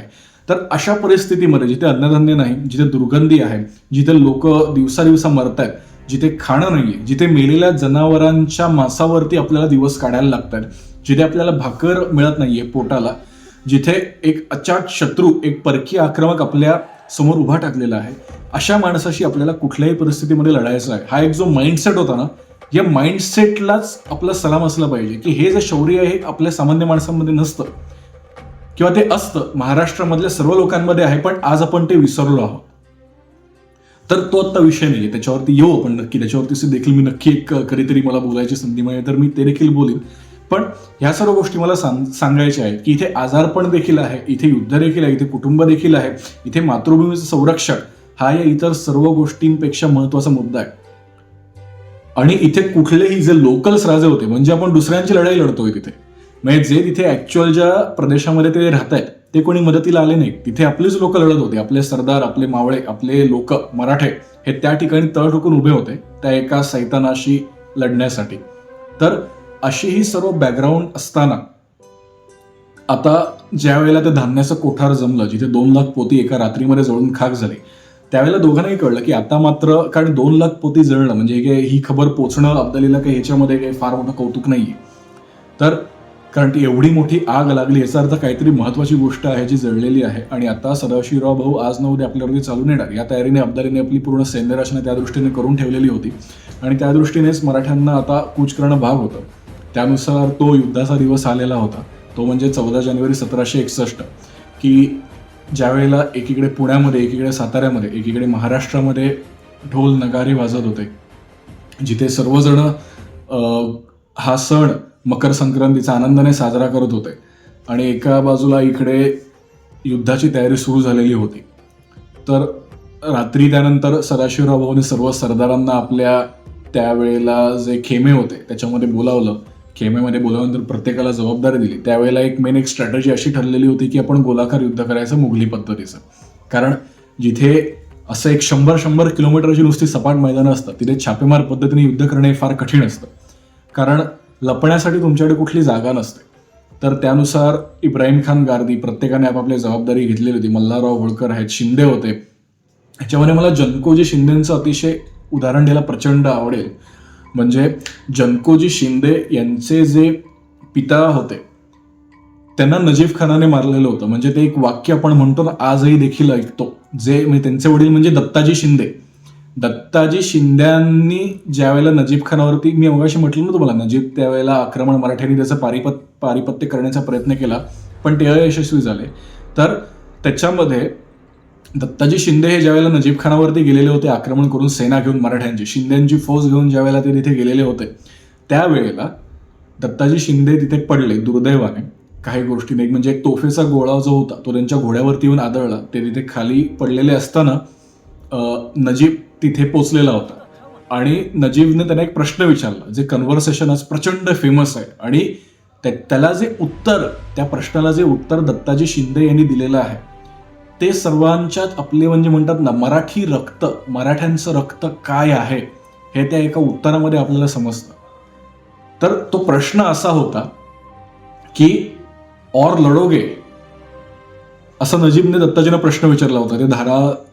ते धरेवरती, जमिनीवरती ज्यावेळेला जखमी झाल्यानंतर ते तिथे होते तर त्यावेळेला तो प्रश्न नजीबने विचारला होता की और लढोगे, आणि त्याला डोळ्याची पापणी देखील हल्ली नसेल इतक्या तो फ्रिक्वेंट रिस्पॉन्स दत्ताजींनी दिला होता की बचेंगे तो और भी लढेंगे.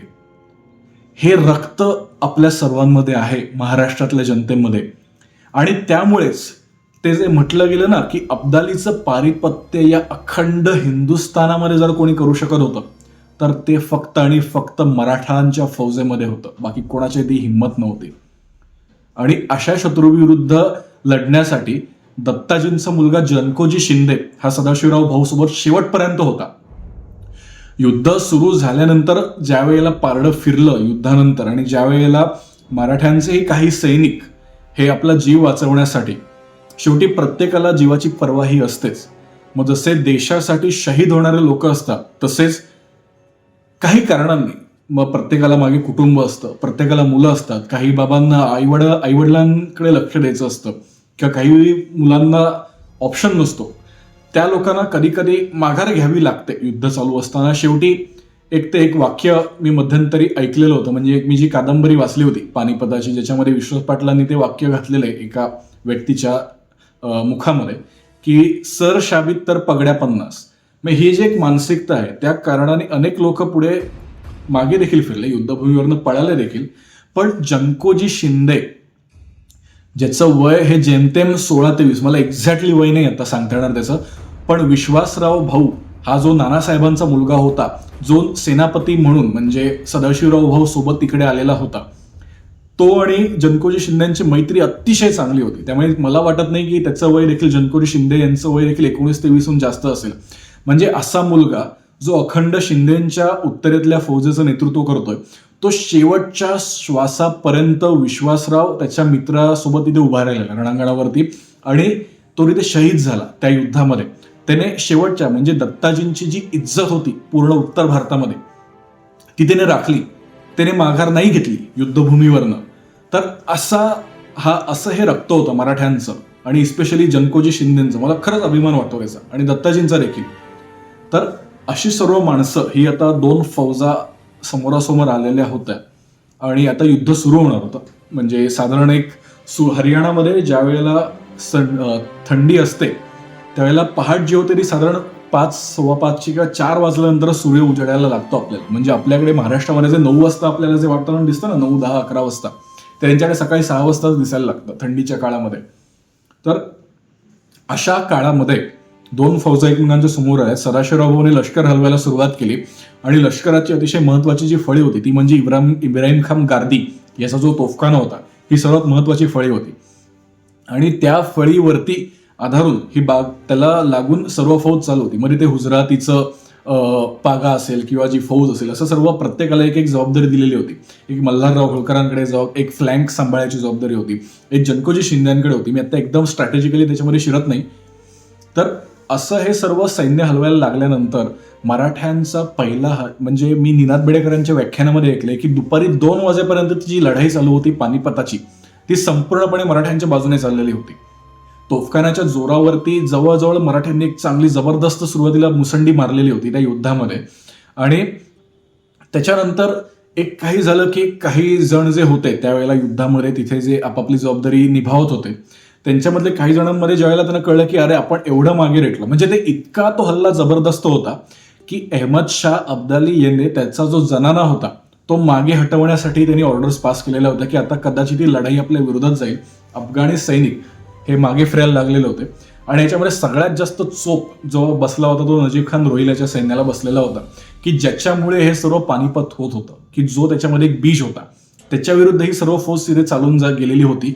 आणि सुरुवातीला असल्यामुळे जी तोफा जी होत्या मराठ्यांच्या, त्याचा जबरदस्त हल्ला सुरुवातीला जे फ्रंटला अफगाणी सैन्य होतं किंवा त्याचे जे सरदार होते, जो वजीर होता अहमद शाह अब्दालीचा, यांची पथकं अक्षरशः पत्त्यासारखी विखुरली गेली होती. आणि अशा पद्धतीने आपले सैन्य हळूहळू पुढे रेटवत गेलं होतं गोलाकार पद्धतीच्या युद्धामध्ये ज्या प्रकारे केलं जात होतं.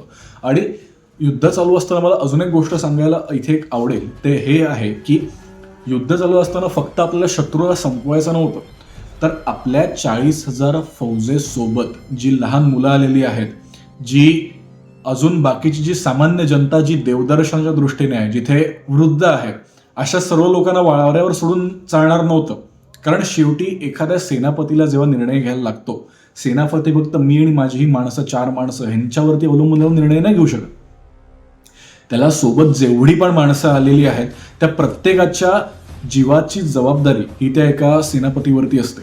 आणि ती जबाबदारी पार पाडत पाडत पाडत पाडत सदाशिवराव भाऊ ते नेतृत्व करत होता. म्हणजे निर्णय घेणं हे एखाद्या कर्त्या पुरुषाला किंवा एखाद्या सेनापतीला किती कठीण असतं हे आपल्याला कळावं की आपण जो निर्णय घेणार आहोत तो काय फक्त आपल्या 15-20 हजार लोकांवरती लागू होणार नाही, तर तो लाखो लोक जी आपल्यासोबत आलेली आहेत त्यांच्या जीवावरती आपण घेतलेला प्रत्येक निर्णय लागू होणार आहे. ह्या सर्व गोष्टींची धारणा मनात असताना सदाशिवराव भाऊने निर्णय घेतलेला होता युद्धाचा. आणि त्यामुळे गोलाकार पद्धतीचं युद्ध लढण्यामागे एक जे कारण होतं की गनिमी कावा इथे चालू शकणार नाही, आणि दुसरं कारण हे होतं की जे ऍक्च्युअल जी कोर मंडळी होती, मध्ये सरदारांच्या स्त्रिया असतील, जे मावळे आहेत त्यांच्या स्त्रिया असतील तिथे आलेल्या, त्या सर्वांचं संरक्षण करणं देखील तितकंच गरजेचं होतं. आणि त्यासाठी सदाशिवराव भाऊने गोलाकार पद्धतीचं युद्ध करायचा निर्णय त्यावेळेला घेतलेला होता. ही त्यामागचं एक स्ट्रॅटेजिक कारण जे मी विश्वास पाटील यांच्या कादंबरीमध्ये वाचलेलं होतं. तर अशा पद्धतीने युद्ध सुरू झालं. सुरुवातीचे प्रहर मी जसं की म्हटलं की आपल्या बाजूने ते युद्ध झुकायला चाललेलं होतं, पण नंतर काही कारणांमुळे लॅक ऑफ पेशन्स म्हणा किंवा एक्साइटमेंट, युद्धामध्ये ज्या वेळेला रक्त हे गरम असतं, म्हणजे टेस्टोस्टेरॉन लेवल जे असते ती प्रचंड हाय असते त्यावेळेला. आणि त्यावेळेला कधी कधी निर्णय चुकतात, कधी कधी अतिउत्साहामध्ये आपण जी एक म्हणतात ती जी बढत हासिल केलेली आहे ती कधी कधी निघून जाते. तसंच त्या प्रकारे त्यावेळेला काही फौजांमध्ये झालं की जी पथकं आहेत ती तर सुरक्षित गोल सोडून जी पुढे गेली, आणि जेव्हा आपली मराठी फौज जाऊन डायरेक्टली त्या इराण्या किंवा अफगाण्यांच्या फौजेला भिडली त्यावेळेला तोफांचा मारा बंद पडायला लागला, कारण आपलीच माणसं त्याच्यामध्ये गेली असती. आणि ही संधी अब्दालीने चांगली उतरली. ज्यावेळेला मराठ्यांचा तोफखाना बंद झाला गार्द्यांचा, त्यावेळेला हे जे अब्दालीला समजलं, त्यावेळेला जंबुरिका नावाची जी तोफ असते जी उंटावरती लादली जाते, उंट त्याने पुढे काढले, लगेच उंटावरती त्या तोफा लादल्या, आणि जी फौज मराठ्यांची पुढे सरसावली होती, ज्यामुळे मराठ्यांचा तोफखाना बंद पडलेला होता, त्या तोफेवरती ते गोळे त्यांनी दागले. त्याच्यावर मराठ्यांची ते जो फ्लँक होते जे पुढे शिरलेले होते त्यांची बऱ्यापैकी दाणादाण उडाली आणि त्याच्यावर प्रचंड कत्तल झाली मराठ्यांची. आणि हातापायी तर चालूच होती, म्हणजे त्याच्यामध्ये काही प्रश्नच नाहीये. पण जो तोफखाना त्याच्यानंतर दुपारी 2 नंतर जो मराठ्यांचा बंद पडला, ज्यावेळेला सैन्य ऍक्च्युअल तलवारी घेऊन एकमेकांना भिडायला लागलं, तिथे मात्र तोफखाना बंद पडला. आणि त्याच्यानंतर जे युद्धाचं जे स्वरूप होतं ते पूर्णपणे इन्फंट्री, म्हणजे तोफखाना युद्धामध्ये पण प्रकार असतात जे आर्टिलरीने केलं जातं, जे आपण आता ऑपरेशन सिंदूरच्या वेळेला बघितलं की ते एक ड्रोन वॉरफेअर होतं. त्यानंतर जे शेलिंग केलं जातं रणगाड्यांमधनं म्हणा किंवा बोफर्स ज्या गन्स असतात त्याच्यानं शेलिंग केलं जातं, त्याला म्हणतात आर्टिलरीचं बॅटल. तसंच विंग्स आहे, तसंच एक इन्फंट्री, म्हणजे ज्यावेळेला ऍक्च्युअल सेना एकमेकांना भिडते, ऍक्च्युअल माणसं भिडतात, त्याला इन्फंट्री बॅटल म्हणतात. तर ते युद्ध दुपारी 2 नंतर साधारण सुरू झालेलं होतं, ज्यावेळेला मराठ्यांचा तोफखाना बंद पडला. आणि त्याच्यानंतर मराठ्यांचा तोफखाना जरी बंद पडलेला असला तरी अब्दालीचा तोफखाना चालू होता मात्र त्याच्यावरती. कारण आपली लोक फिकीर करतात, त्यांना फक्त एकच मकसद होतं जे त्यांचं होतं ते म्हणजे जीत, त्यांना विजय प्राप्त करणं हेच त्यांचं त्यावेळेला तिथे उद्दिष्ट होतं.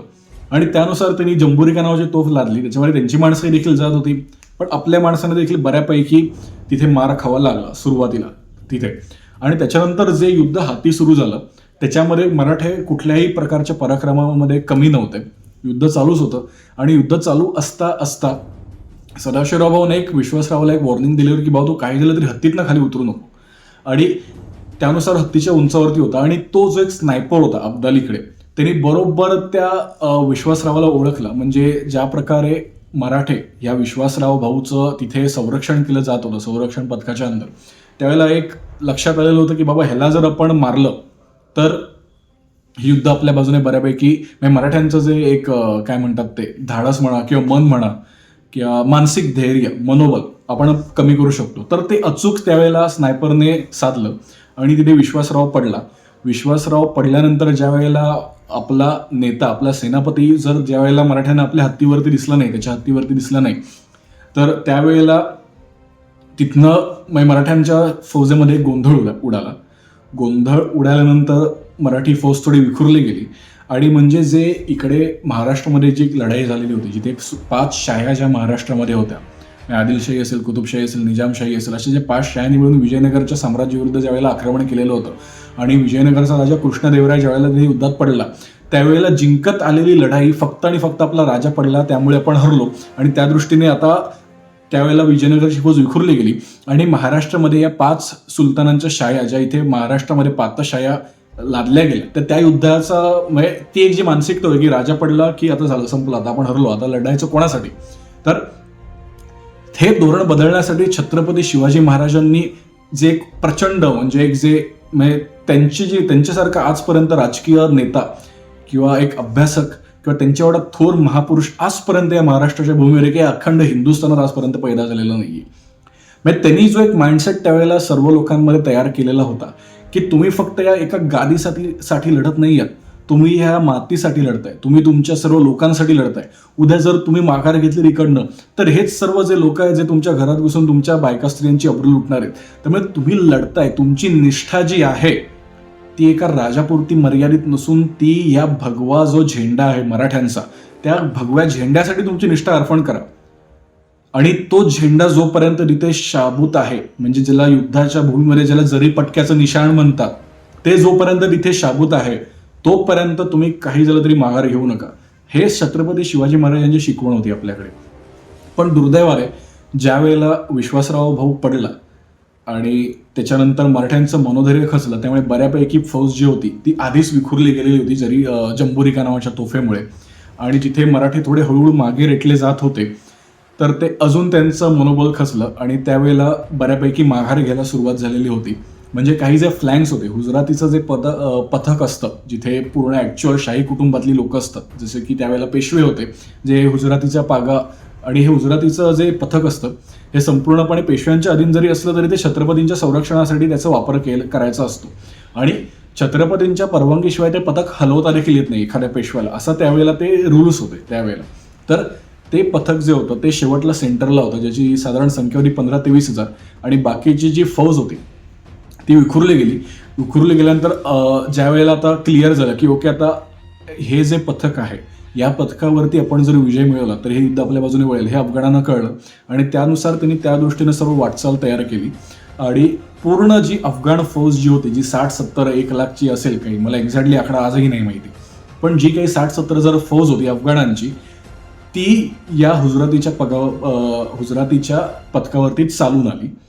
आणि हुजरातीचं जे पथक होतं, जसे नेतृत्व त्यावेळेला विश्वासराव पडल्यानंतर ऑटोमॅटिकली सदाशिवराव भाऊ यांच्याकडे आलेलं होतं. त्यांना देखील नुसतं लढायचं नव्हतं, त्यांच्यासोबत असलेल्या नुसतं म्हणजे अख्खी सेना जरी पळाली तरी राजा घरी पळून जाऊ शकत नाही. आणि जर राजा त्यावेळेला सदाशिवराव भाऊ पळून गेला असता मागे, तर आज जे आपण मराठे अतिशय अभिमानाने सांगतो की आम्हाला अभिमान आहे, आपण 14 जानेवारी ह्याला पराभव म्हणत नाही तर तो एक शौर्य दिवस म्हणून आपण साजरा करतो, त्याचं कारण त्या तिथे मूल्यांवरती आहे. की जिथे मराठ्यांचे फौज जी उरलेली होती ती उभी राहिली सदाशिवराव भाऊ यांच्या नेतृत्वाखाली. आणि तिथे उभी राहिल्यानंतर पुढे जे युद्ध सुरू झालं ते पूर्णपणे ते एका कॉन्सन्ट्रेशनवरती होतं. म्हणजे विचार करा 30-40 हजार माणसं एका 15,000च्या फौजेवरती चालून येतात. त्या फौजेला लढायचं पण आहे, त्यासोबत आपल्यासोबत असलेल्या शाही कुटुंबातल्या लोकांचं संरक्षण देखील करायचं आहे, त्यासोबत त्यांच्यासोबत देवदर्शनाला जी माणसं आलेली आहेत त्यांचं देखील संरक्षण त्या एकाच फौजेला करायचं आहे. अशा फौजेवरती संपूर्ण एक अक्षरशः लोंढेच्या लोंढे धावून आले. आणि त्याच्यामध्ये मात्र मग पुढे आपल्याला रिझल्ट माहिती होता. म्हणजे आणि अशा या फौजेसमोर तोंड देताना एक सदाशिवराव भाऊचं एक जे पथक होतं त्याच्यासोबत जनकोजी शिंदेचं पथक देखील त्यावेळेला तिथे थांबलं. म्हणजे एक 20 वर्षाचा मुलगा आणि त्याच्यासोबत त्याची असलेली 4-5 हजार शिंदेची फौज ही त्यावेळेला माघारी गेली नाही, ते तिथेच उभे राहिले, ते शत्रूचा सामोरा करत होते. म्हणजे एखाद्या जरी जनकोजी शिंदे माघारी फिरले असते तरी कोणी त्यांच्यावरती आक्षेप घेतला नसता, कारण मल्हारराव होळकर स्वतः ॲक्च्युअल त्यांनी माघारी घेतलेली होती. आणि असंही म्हणणार नाही की मल्हारराव होळकर पळून गेले किंवा त्यांनी शेवटी एक जे वाक्य मी त्या कादंबरीत वाचलं होतं, शर शाबूत ते पगडे हजर. मराठ्यांनी साधारण 1720 पासून पुढे जे बाजीरावाच्या नेतृत्वाखाली असेल जे उत्तरेत आपलं एक स्थान निर्माण केलेलं होतं, ते स्थान तसं अढळ ठेवणं हे मल्हाररावांनी आपली जबाबदारी मोठी मानली. त्यामुळे मी त्याला माघार नाही म्हणणार, मी त्याला यशस्वी माघार असं म्हणेन. की शेवटी त्यांना प्रत्येकाला विचार करायचा आहे, प्रत्येकाने साम्राज्य निर्माण केलं. आणि मल्हाररावांचं वय देखील त्यावेळेला 75 वर्ष इतकं होतं. तर त्यांनी जे त्यांच्या 75 वर्षाच्या आयुष्यामध्ये बाजीराव पेशव्यासोबत ते पहिल्यांदा उत्तरेमध्ये गेलेले होते. तर अशा वेळेपासून गेल्या 50-60 वर्षामध्ये आपण जे उत्तरेत साम्राज्य निर्माण केलेलं आहे ते भावनेच्या भरात आपण शहीद होऊन ते देखील साम्राज्य देखील पत्त्याच्या एखाद्या किल्ल्याप्रमाणे ते संपुष्टात येणार आहे. तर त्यापेक्षा त्यांनी यशस्वी माघार तिथे घेतली. तर मल्हारराव होळकरांसारखा नेता जर 75 वर्षाचा जो अनुभवी आहे, जो धुरंधर आहे त्या तिथल्या एरियामधला, तो देखील जर माघार घेतोय, तर जनकोजी शिंदेने एक 19 वर्षाच्या मुलाने माघार घेतली असती म्हणून त्याच्यावरती कोणी आक्षेप घेऊ शकला नसता आजच्या काळात. पण जनकोजी शिंदेने माघार घेतली नाही, ते उभे राहिले, खांद्याला खांद्यावरून उभे राहिले. आणि त्यांनी जो शब्द दिलेला होता विश्वासरावाला की मी तुमच्यासोबत उभा राहीन, तो त्यांनी विश्वासरावाच्या मृत्यूनंतर देखील तिथे पाळला आणि ते तिथे तग धरून उभे राहिले. आणि दुर्दैवाने जे व्हायचं ते झालंच.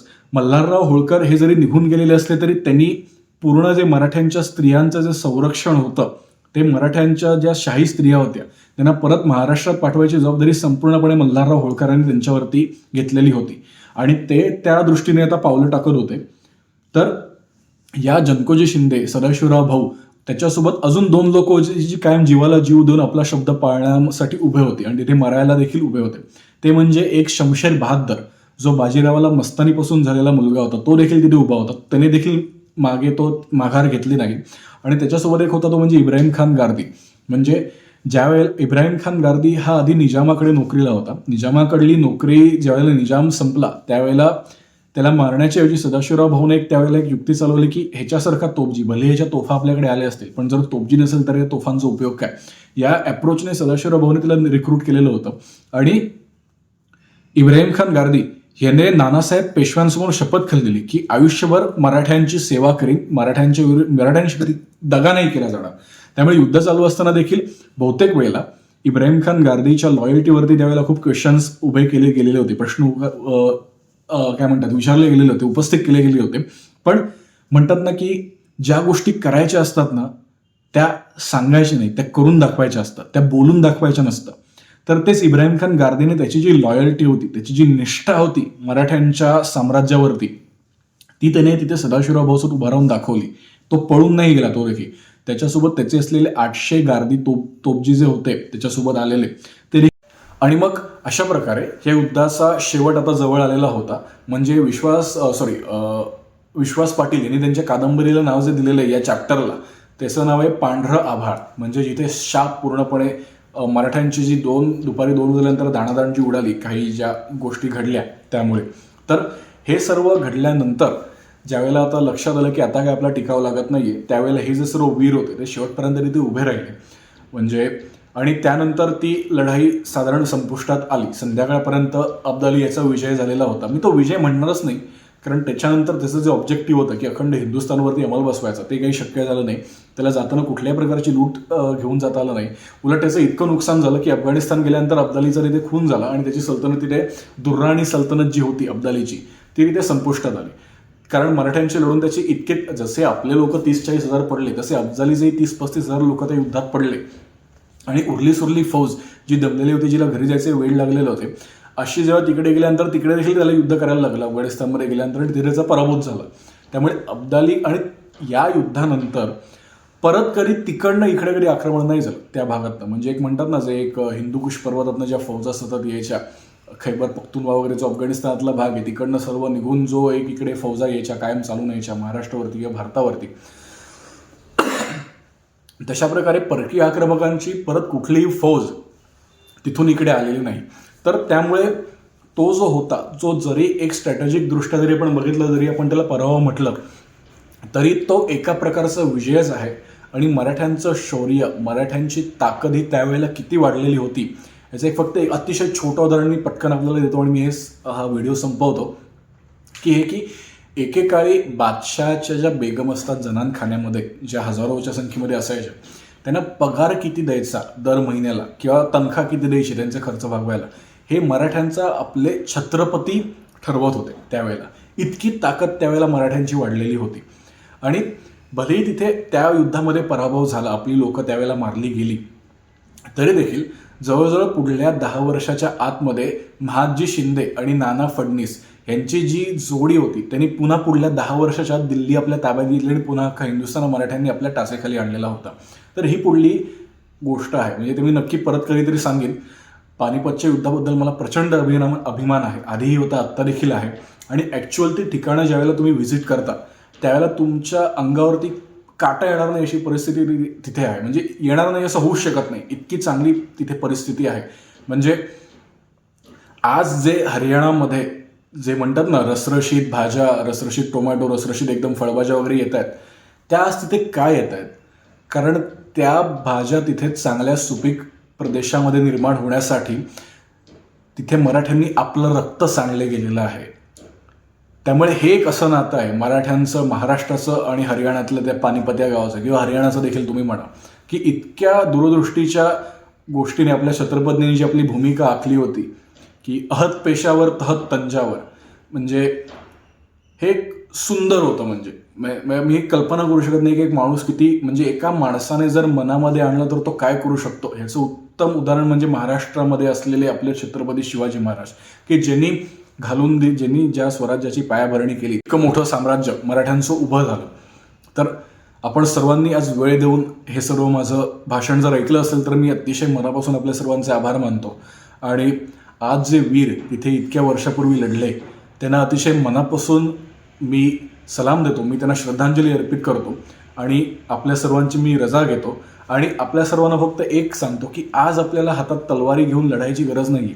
पण आपण ज्या क्षेत्रामध्ये आपण आता कार्यरत आहोत त्या क्षेत्रामध्ये जरी देखील आपण मास्टरी अचीव केली, आणि ते काम हे फक्त मी माझ्या कुटुंबापुरतं न करता माझ्यासोबत असलेल्या माझ्या महाराष्ट्रातील, माझ्या देशातील जनतेच्या चांगल्या हितासाठी करत मी माझ्या राष्ट्रभूमीला, माझ्या मातृभूमीला, माझ्या पितृभूमीला आणि माझ्या राष्ट्राला माझं जे काही काम असेल ते मी समर्पित करतो. या भावनेने आपण जे काम केलं तर ती खरी श्रद्धांजली असेल या सर्व लोकांनी जे प्राण दिलेले आहेत आपल्यासाठी. कारण ते सर्व त्यांच्या स्वतःसाठी लढत नव्हते, ते आपल्यासाठी लढत होते. ही भावना आपल्या सर्वांमध्ये राहणं जास्त गरजेचं आहे. त्यामुळे इतकं बोलून मी आपल्या सर्वांची रजा घेतो.